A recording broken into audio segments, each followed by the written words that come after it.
Hey, it's me, Bob the Degree, and this is my thoughts on the Nintendo Switch presentation that was just a couple of days ago. Now, to give you some notes of what happened in that presentation, Nintendo announced that the console will cost $299 and be released on March the 3rd, 2017. The price is pretty good. I was kind of hoping it'd be cheaper, but $300 is still cheaper than the other newer console, the PlayStation 4 and Xbox One, that is. And March the 3rd is actually pretty earlier. I thought it's going to release on March 17th or 24th. They did confirm March 2017 back in October.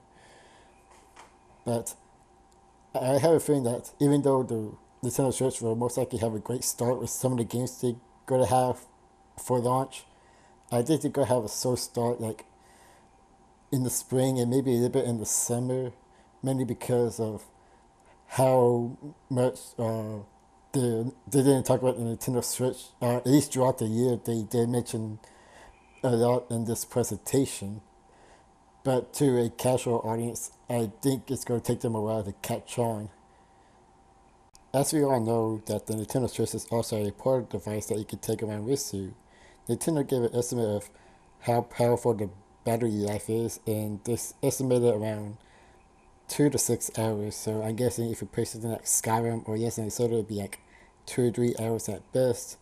And play like a simple game like Sonic Mania or any other 2D side score, it'd be 5 or 6.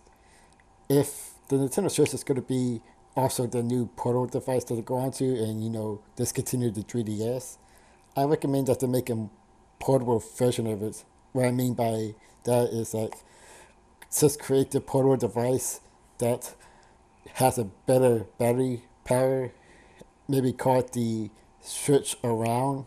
The switch that you could just take around, but the only drawback that you can't plug it into the dock, and probably make it smaller than the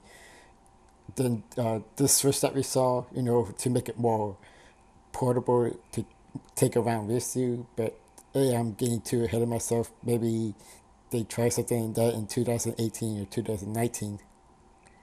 They also talk about the Joy-Cons versus the pretty much the motion control. They focus that a lot in the presentation. They really try and make it the selling point, even though I argue that being a portable device that's also a home console would have been a better selling point, to be quite honest.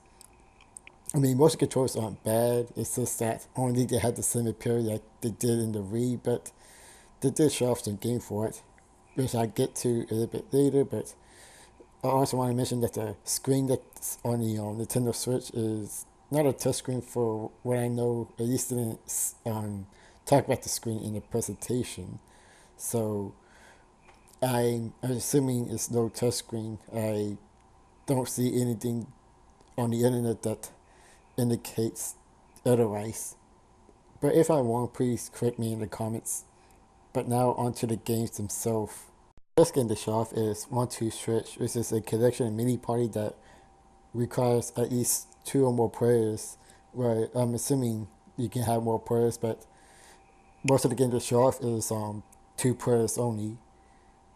Now the first game like an old school western shooter, where two cowboys, walk in opposite direction, then they turn around, and then I guess once they hear a noise, they shoot to see which one gets shot first. Uh, that game looks pretty fun, and I think it's gonna be fun for like a few minutes with a group of people. But the other games, they didn't technically show off. They didn't really show much of the screen, even though the focus is not on the screen, it's on the touch control. But I felt like 1-2 Switch didn't leave that big of an impression. I mean, I'm sure it's great for parties, but it's definitely not for me. The next game to talk about is Arms, which at first look, I'm surprised they didn't make it like a Punch-Out spin-off game. But it's one of those other games that uses motion controls, not only to just push left or right, but also change the direction of the push, depending on which direction you're tilting the Joy-Con. Now, again, I'm surprised they didn't make it a push out game. At first, I thought it looks pretty impressive, pretty fun, but when I took a second look at it, it looks pretty basic and could get boring very easily. Now, this game will have online at some point, not at launch, but at some point, so there's one positive about that. And even though this is not a punch out game, I'm still hoping that Little Mac is an unlockable character. Now, finally to a game that I'm actually excited about, and that's Splatoon 2. First thing, I'm glad it's not a port like the rumors were indicating, but an actual sequel. I think that's great, and it's great to have this game pretty early since the first Splatoon was a surprise hit on the Wii U, and having this game out in the summer, especially if you're familiar with the lineup for 2017, it's actually in a pretty good spot. Splatoon 2 got some new features like new weapons, stages, and all that. They're also going to provide some updates like the original Splatoons. And I'm assuming Splatford is coming out, and I'm assuming either in holiday 2017 or maybe early 2018 at the latest. But anyways, I'm really excited for that game. Next, we got Super Mario Odyssey. Now, I knew that a 3D Mario game was going to be announced in this presentation. I knew the girl shot off a trailer, and I knew it wasn't going to be a launch title for the Nintendo Switch. That's coming out in holiday 2017. Again, a good spot for that game. But I didn't know how different this game was going to be. Well, first of all, it's an open world, just like in Super Mario 64 and Super Mario Sunshine. So that is a pretty good step. But the pretty much the visuals is pretty unique. I won't say it's the most unique. You could probably compare it to other Mario games, but it's the New York setting that they showed off. This is the very first thing they show off.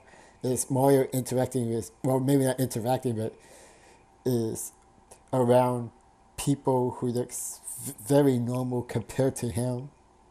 I mean, he's just like the short person where everybody's like tall and looks pretty normal. It's like Death is a Sonic Adventure, but I'm really excited for this game. And the eyeballs on the head, I think that's a bit much. At that point, I say, oh, it's Nintendo taking a cue from Banjo-Kazooie as well. But anyways, this is like the first time in a long time I got ever really excited for a Mario game. I think the last time I got really excited for a Mario game was Super Mario Galaxy, which is, on the Wii. But I just can't wait for this game. Nintendo did announce one Wii U port, and that's Mario Kart 8 Deluxe. Now, they didn't show off the trailer in the actual presentation, but in the trailer, they have all new DLC, a proper battle mode, which is the balloon fights, and between characters and stages. I'm not sure how much more information or how much more content to be exact that they got. It's instead of new characters and a new mode. I don't think they mentioned anything about a new track, but still, I think it's a great game to have out in the launch window. It's coming out in April 2017, so a month after Legend of Zelda Breath of the Wild. So again, the launch window looks pretty decent. No Braid 2. Now, this is a game that, well, a series that I try to get myself into, but as a reviewer, I like my games pretty short and simple, mainly because I like to review it after I've done playing with it for the most part. And I at least try to complete the game like 80% before I make a proper review, but with RPGs, it's usually a pretty long game, and if I try to complete the game, like less than 50%, even less than 50%, I feel like I didn't do enough information, which you can probably see in my Paper Mario Color Splash review. But Xenoblade 2 is something I'm looking forward to. I don't think they gave a exact release date. It's one of those games that I'll probably get, but Put like a little bit at a time while I focus on other games to review. And it's also depending on the release date. I don't think they gave any information on the release date. But still, looking forward to that game and try to keep up with all the information that Nintendo's gonna release about it. Although they didn't show off any gameplay footage of this game, Fire Emblem Warriors is, I'm just gonna assume that it's plays a whole lot similar to Hyrule Warriors, which isn't a bad thing at all, because according to the gaming community, the Dynasty Warriors series all pretty much plays the same, with maybe some minor differences here and there, but the formula stays exactly the same. So having this game in the Fire Emblem universe is a smart idea for Nintendo and uh, Tecmo Koei.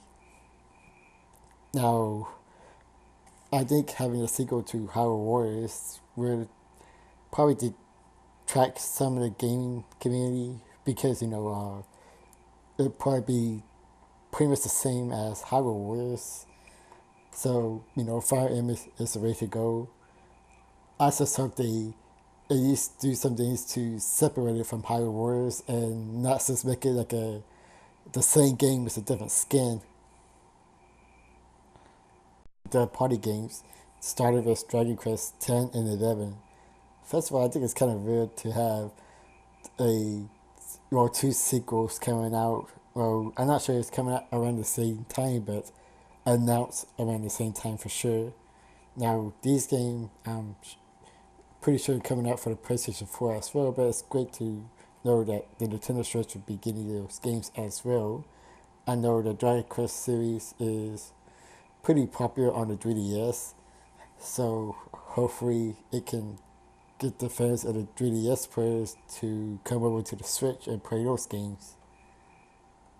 There's also the Shin Megami Tensei 25th anniversary game that uses the Unreal 4 engine, which I'm sure, I'm not sure if it's the most advanced Unreal engine out there, but I know that people complain about the Wii U not using, I believe, Unreal Engine number 3, if I remember correctly, but if this is the most advanced Unreal Engine out there, then I think it's a good sign that the Nintendo Switch is a pretty powerful console, even though report says that it's not as powerful as the PlayStation 4.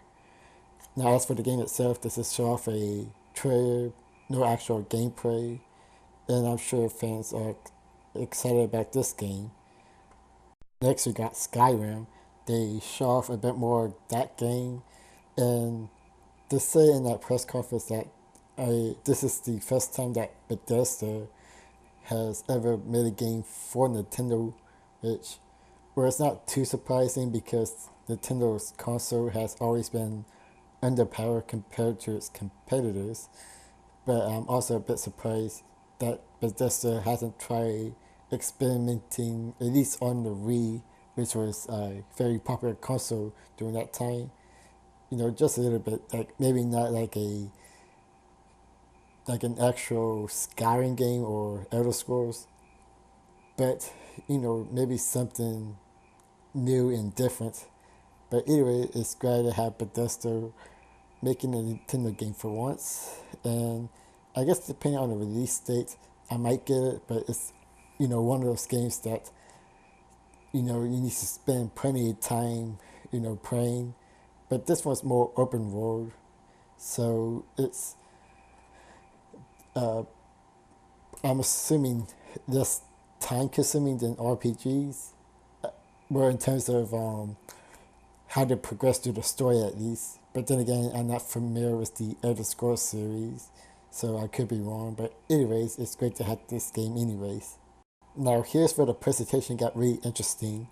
Suda51, the creator of the No More Heroes series and other games that I'm sure not many people played, just announced that they're going to make another No More Heroes game.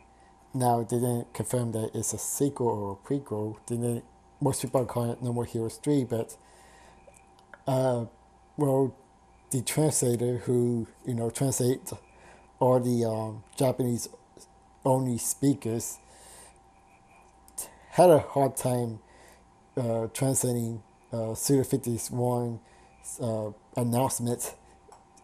And like I'm not sure if that the like Suda 51 like I'm sure that's not his real name, but he's been referred to as Suda 51, so I'm just calling him Suda 51. But he was speaking. It seems like he was speaking too fast, and the translator was like leaving these long pauses, even longer than mine, and it just creates this awkward and funny moment. But from the information that the translator gave us, that he's making a new No More Heroes game, and my first thought was like, who would be crazy enough to play that game on the go, considering how raunchy the No More Heroes series is? I wouldn't be surprised if people make like live reactions or somebody playing that game, all around the city. But anyways, like I like the No More Heroes games. I like the two better than one, but I feel like it got repetitive near the end. So hopefully the third one is the charm. Third one is the charm. Man, that's terrible even for me. Yeah, I keep it anyways because now it's time to talk about Sonic the Hedgehog with Sonic Mania, which has actually been confirmed for the Nintendo Switch in Sonic 2017. Well, I didn't talk about this in the presentation, and I'm mainly talking about Sonic 2017 because Sonic Mania, like I said earlier, has been officially announced for the Nintendo Switch, and I'm assuming it's coming out the same time as the Xbox One and PlayStation 4 version. Now, I believe that game is coming out in May 2017, either that or a little bit later in the summertime. If it's coming out in May 2017, then, that's 3 games in a row that I'm excited for. That being the new Zelda game, Mario Kart 8, and Sonic Mania. So I'm going to be at least busy with one game for 1 month. Uh, I'm surprised they didn't show off a new trailer for Sonic 2017. I think that would have been a perfect opportunity. But then again, that game is a multi-platform game, so it probably wouldn't make sense for Nintendo to, well, at least try to strike a deal with Sega to show off some more of that game. I'm assuming we're not going to find out more about Project 2017 until E3. Now, this game really flew under the radar, and that's a brand new Bomberman game. I haven't heard of Bomberman for a while since, well, that one game on the Xbox 360, but let's not talk about that. But this game called Super Bomberman R, and actually looks pretty fun. It looks pretty good.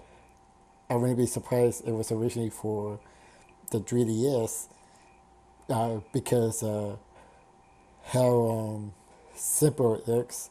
It looks like it belongs on the 3DS, going with a more top-down look. But then again, that's always been Bomberman's thing. Even that bad game that I said was a good animation.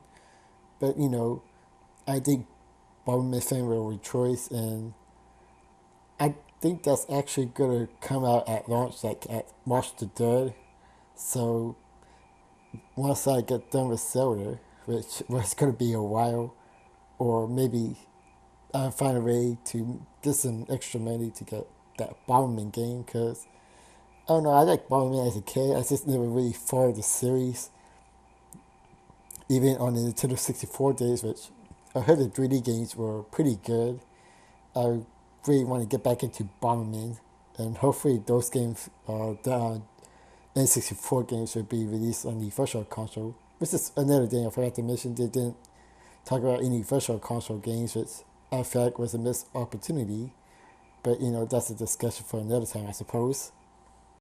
Another game that flew under the radar is Puyo Puyo Tetris, which is pretty much Puyo Puyo and Tetris, sometimes separately, sometimes at the same time. looks like a decent puzzle game. For those who don't know what Puyo Puyo is, you may have put it when it was called Kirby's Avalanche or Dr. Robotnik's Mean Bean Machine. Those games are pretty fun, but like all puzzle games, it's pretty simple and can be pretty addicting if you enjoy the concept, especially with Tetris. But it's a game that's going to be pretty short, and this I'm assuming it's going to have some online to play against other people. But it's another game that I'm keeping an eye on. I'm not sure when that's going to be released. And one thing I forgot to mention at the beginning of the video that the Nintendo Switch is also going to be region free. You can buy games from other countries that most likely won't get a international release. So, since this game is made by Sega, I'm kind of hoping that Sega will make another Soccer War games, have like an English subtitle game, and I would probably buy that even with all the extra shipping costs. I mean, I'm just putting it out to Sega. But anyways, back to Puyo Puyo Tetris. It does seem like a fun game, and seems like a game that should be like a download only. I can't really picture this as a physical title, although I think sources may prove me wrong. But the point is that I am keeping an eye on this game. Last but definitely not least is Legend of Zelda Breath of the Wild. The reason why I say this one for last because, well, it was the last game to talk about in the presentation, and they showed off this really awesome trailer that looks beautiful. Well, for me, I don't like the grass because it's too green, it's too bright. It feels like I got the brightness setting on my TV or computer in this case very high, and I don't know, it just seems more distracting to me. But other than that, I really am excited for the game. I really want to get back into 3D Zelda games. Uh, I'm mostly a platformer rather than this action adventure open world guy. Even though like Banjo Kazooie and Mario 64 are some of my favorite games, but I really do want to get back into 3D Zelda, and I'm starting off with this game, and hopefully I can get a review out in time. They also saw a trailer with some voice acting, and it's what the fans been wanting all this time. And when I was thinking about that, I was thinking to myself that I wonder why Nintendo is so, I guess, iffy on voice acting, that they seem to be afraid of putting some voice acting in their games. I'm guessing it reminds me of the CDI game, the Zelda CDI games, to be more specific of how bad they are.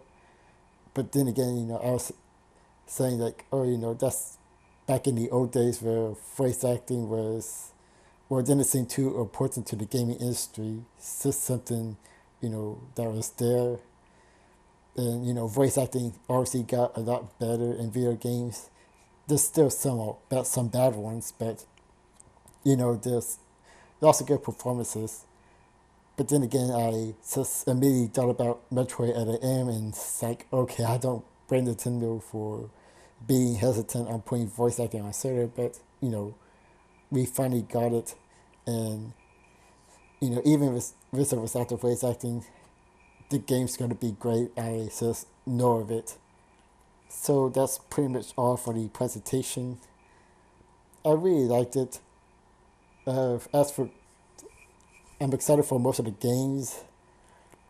I feel like there was some weak moments, like talking about the motion controls and the casual games. I don't dislike casual games. I think 1-2 should be a decent game, but I think they would have been better off showing off this like a Wii Sports, like a game, called Stress Sports, I suppose. I think that would have been better received, and maybe also make that a packing game. I was disappointed that there wasn't a game packed in with the Nintendo Switch, at least not currently. But overall, I think Nintendo did a great job. It definitely got a lot of people hyped for the Nintendo Switch, and I wish they focused more on the portable aspect of the Switch. But hey, maybe they can do that in E3 2017. So this is me, Bob 33, and I catch you guys later.